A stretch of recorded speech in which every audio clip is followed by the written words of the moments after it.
भगवती देवहूति को देख करके जब तपस्या से बाहर आए और अपनी साधना को सिद्ध करके जब कर्दम जी बैठे, तब देवहूति सामने आकर के प्रणाम करती है। जैसे कर्दम जी ने पूछा, आप है कौन? आप कौन है? ऐसा पूछने के पश्चात भगवती देवहूति ने कहा, महाराज कुछ वर्षों के पहले आपने मेरा पाणी ग्रहण स्वीकार कर महाराज मनु और देवहूति शत्रुपा के द्वारा जिस कन्या को आपने स्वीकार किया था, वही मैं कन्या देवहूति हूं।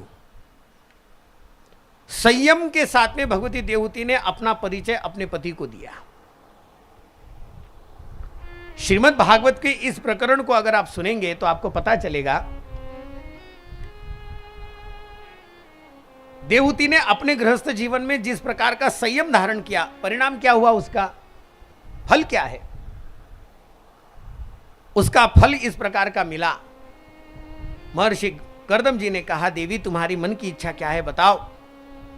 देवहूति ने कहा, महाराज मेरा तो मन केवल यही मानता है कि मेरे गृहस्थ जीवन का आनंद हो जावे, और इसी आनंद को प्राप्त करने के लिए महर्षि कर्दम ने, जो कि योग के तपबल थे, सिद्ध महात्मा थे, अपने योग के द्वारा अपने पुनश्च शरीर को प्राप्त करके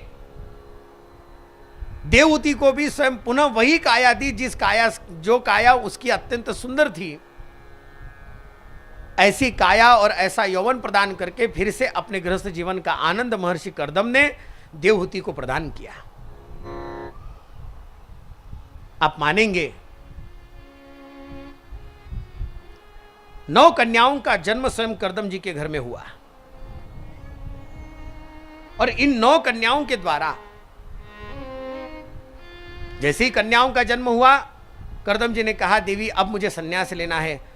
भगवती देवहूति ने कहा, महाराज जरा अपने वचन को याद कीजिएगा, आपने कहा था एक पुत्र होने के पश्चात मैं संन्यास धारण करूंगा, अभी कन्याएं हुई है, केवल पुत्र नहीं हुआ। आप इसको जानना, जिस प्रसंग को मैंने आपके सामने रखा है वो प्रसंग है क्या? भगवती देवहूति,